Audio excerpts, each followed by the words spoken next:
something to say.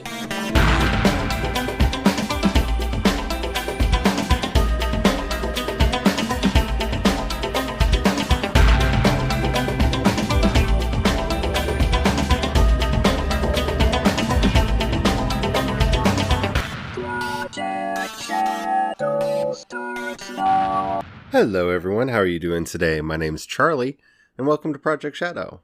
You might know me better as sci-fi fantasy writer C.E. Dorset, especially if you're reading my new book, Crucify My Love, which is available on Kindle, paperback, and as a podcast. Yeah, just search for Mask of the Gods wherever you're listening to this podcast, and hopefully you'll find it there. I did a lot of soul searching before doing this episode because, well, lately, for reasons I completely understand, my Game of Thrones podcasts have not been getting the most listens, and I don't know if that's because I've been down on the series or because everybody's kind of down on the series or because people haven't caught up yet. I don't know, but with the finale finally finaleing, I felt like we should talk about it. So yeah, that's what we're gonna do. Don't worry, I'm not gonna spoil the finale, but I might talk about some things that happened up to the finale before I go into technical spoilers, just because I might slip, but I'll definitely not talk about the final episode until I give you the warning. So, yeah.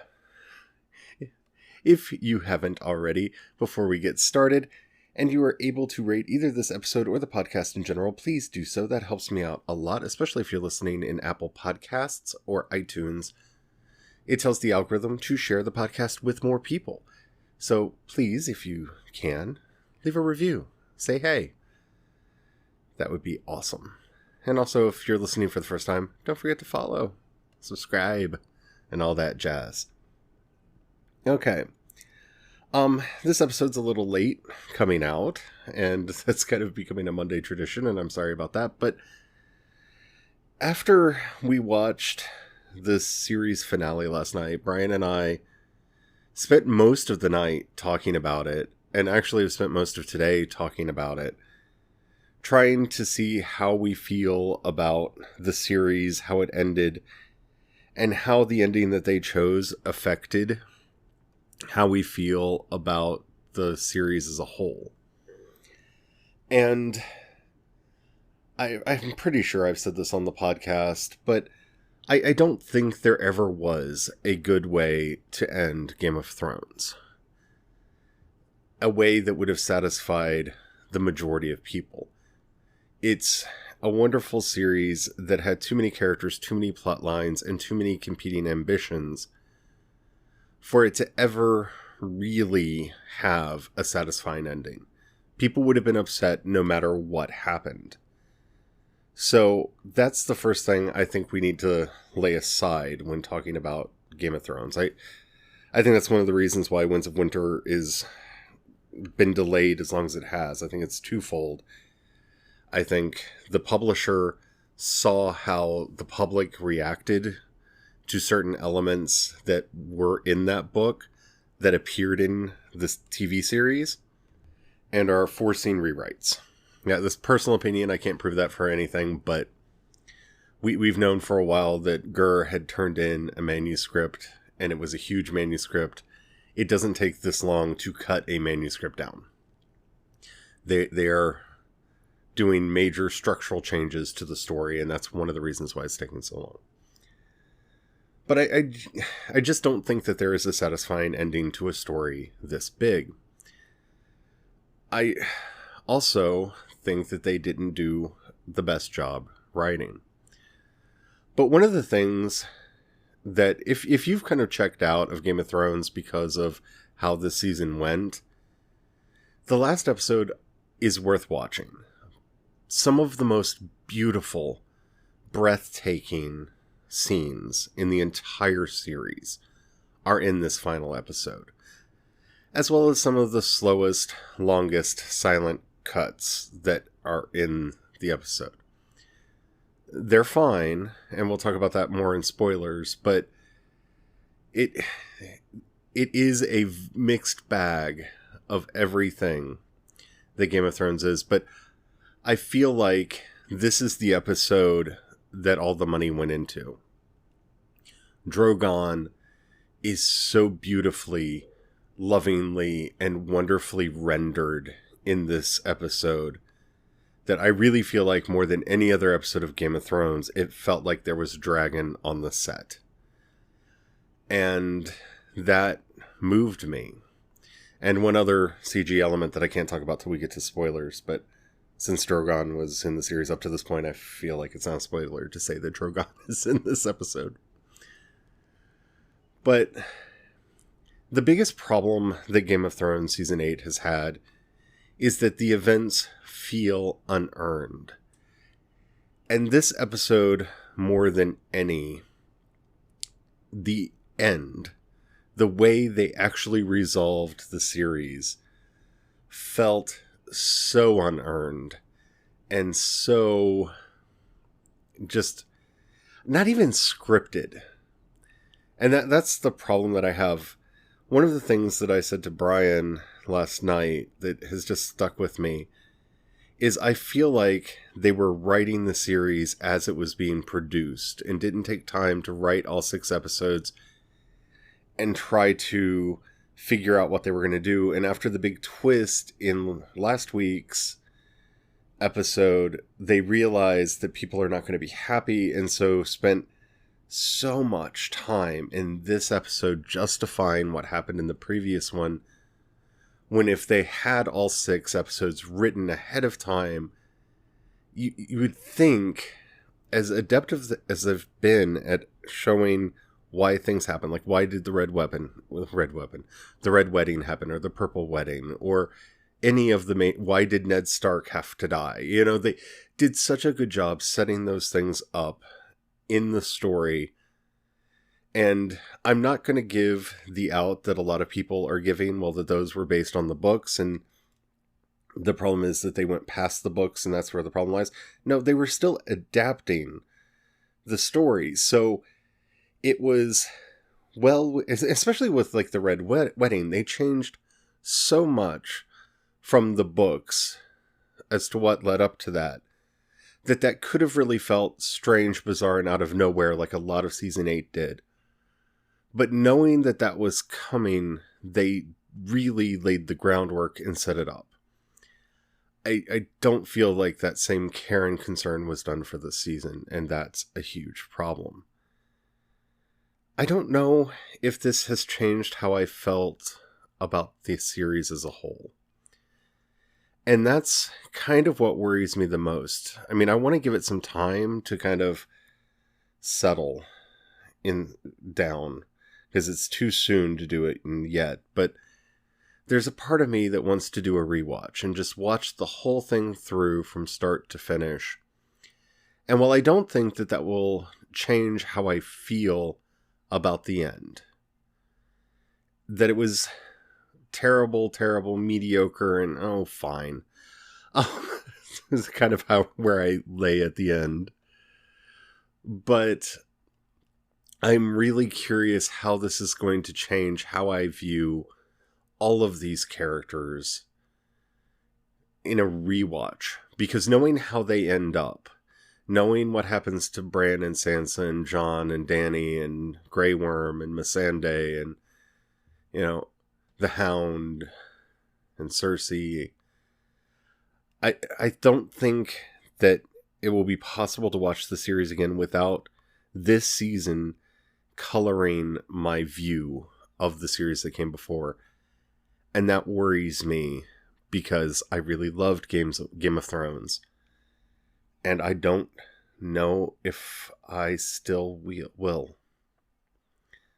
And that's upsetting, because many great shows had terrible finales. I mean, Seinfeld's finale is epically bad. All Good Things, the way The Next Generation ended, was terrible. Deep Space Nine had one of the most confused, messed up, and weird endings to any series ever. Voyager was okay, except for they never answer the question over whether or not Janeway did a genocide, because that kind of affects how I feel a little, maybe. I don't know. The end of Enterprise was terrible. Babylon 5 unfortunately ended in its 4th season, and the protracted denouement in the 5th was fine, but it did stretch on a bit too long and didn't hit all the notes that I wish it would. But none of those finales tainted the way I felt about any of the characters prior to that point. I mean, knowing where Garibaldi ends up in the end, and Sheridan and the rest, when I go back and rewatch Babylon 5, it doesn't change how I feel. The out-of-character portrayal of Q at the end of The Next Generation and All Good Things doesn't change how I feel about Q and Picard and the other characters previously in the series. Even though All Good Things is just, it's terrible. I'm hoping I will have that same experience with Game of Thrones, but I have a feeling that not only is the series over, but my love and interest in it is gone too. Hopefully that's not the case. So now we're going to go into spoilers. Because, yeah, we need to talk about what happened in detail. So if you have not watched the final episode of Game of Thrones, you should probably check out now if you care about being potentially spoiled by anything that I say. Because I am going to be talking about everything that happened. Because, yeah. And of course, the final episode is called The Iron Throne. So, if you do not want to be spoiled for Game of Thrones, you should stop listening in 5, 4, 3, 2, 1. This was the worst adaptation of Children of Dune I have ever seen, bar none. And I don't know that it's possible to do a worst adaptation of Children of Dune. And I feel like the only person who ever gets a pass for just completely bastardizing Frank Herbert and doing their own thing is James Cameron, who basically, let's be honest, Avatar, for all the people who want to call it Dances with Wolves and all that, it's Dune on a jungle planet. Unobtainium is the spice, the Na'vi are the Fremen, and Muad'Dib is trying to find the golden path.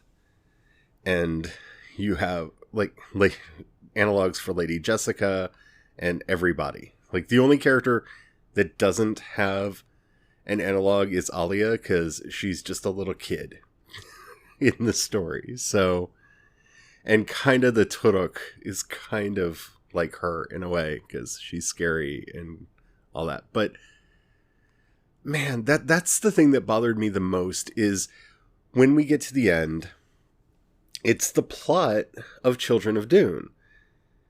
Except for Bran is Muad'Dib. No, Bran's not Muad'Dib. Dany is, I guess, Muad'Dib, who sees the golden path but is unable to walk it. And that would make Bran Leto, who eventually becomes the God Emperor of Dune. And the time that he spent in the cave with the three-eyed raven is when he was putting all of the sand trout on his body to start transforming himself. Yeah. I mean, it really felt like that, because when you get to the end and they crown King Bran the Broken out of nowhere, and it felt so unearned. It was like everything else in this series. All you had to do was show Bran as a good leader, or show Bran as somebody who gave wise advice, or something. But the only things we get is the weird, scary Bran moments that lead up to this, none of which tells me that he's the one that should be king. And I don't even know how much of that Tyrion knew about, because we don't really see Tyrion learning about any of that.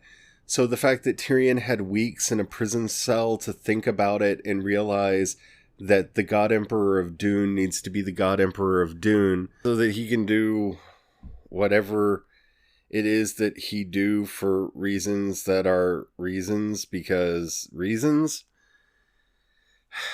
Bran is the most disappointing character in the whole thing.